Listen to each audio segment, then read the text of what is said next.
Hey, this is James from jrn.net. Today we're going to unbox the new Galaxy S10 Plus. So let's start out by cutting open the seal. Looks like there's a little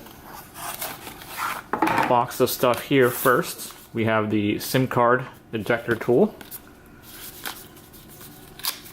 Inside here, we have some standard paperwork. This is showing that the phone comes with a pre-installed screen protector, reference guide, some more tips of using the phone, and some terms and conditions.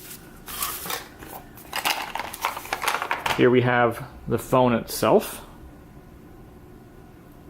There we go. And here we have the standard Samsung adaptive fast charger.